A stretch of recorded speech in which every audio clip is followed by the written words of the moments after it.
Nah, tadi kita baru lihat ya Glory dan juga pemirsa menarik ya. Tapi sebenarnya kayaknya kita kalau lihat kuncinya tuh dipilihnya dari rumah sampahnya tuh ya. Di rumah, oh kayak udah dipisahkan dari rumah, Betul. kemudian baru dibawa ke bank sampah gitu ya Jose? Iya, Mas, semoga pada akhirnya ketika dikelola, jadi nggak makan waktu lagi, langsung dipakai di mana bersihnya. Nah, kita balik ke informasi lainnya pemirsa. Jadi Stadion Jorge Luis Garcia Carnero di Matsuto, negara bagian La Guaira, kini telah dialih fungsikan menjadi basis utama bagi tim penyelamat internasional. Posko ini menjadi pusat komando untuk merespon gempa kembar dahsyat yang mengguncang Venezuela pada Rabu lalu.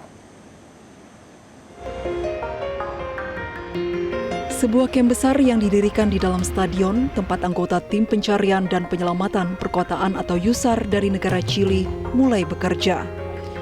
Pos komando ini berfungsi untuk memastikan kru penyelamat bisa bergerak secara cepat dan efektif ke titik-titik bencana.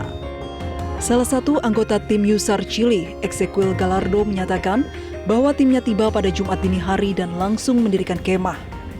Mereka menegaskan proses evakuasi saat ini berada dalam rentang waktu krusial, di mana secara statistik peluang menemukan korban selamat masih sangat tinggi. Bueno, nosotros llevamos un poco más de 24 horas en el país. Llegamos ayer a las 3 de la mañana y nos ocupamos una parte importante el día de ayer en movilizarnos y montar nuestro campamento.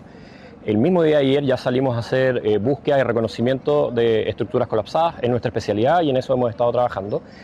La cantidad de fallecidos y desaparecidos es una información que maneja la autoridad local, pero por supuesto nosotros estamos acá porque estamos todavía dentro de la ventana de tiempo en donde históricamente y por estadística se han encontrado personas vivas, y esa está siendo nuestra prioridad. Meski demikian, Gallardo mengungkapkan kendala terbesar di lapangan adalah kemacetan lalu lintas yang parah.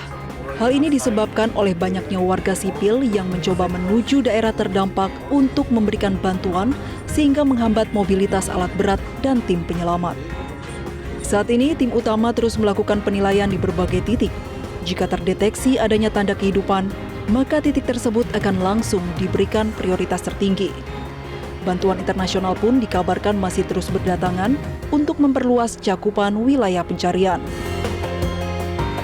Estamos teniendo grandes problemas con el tráfico.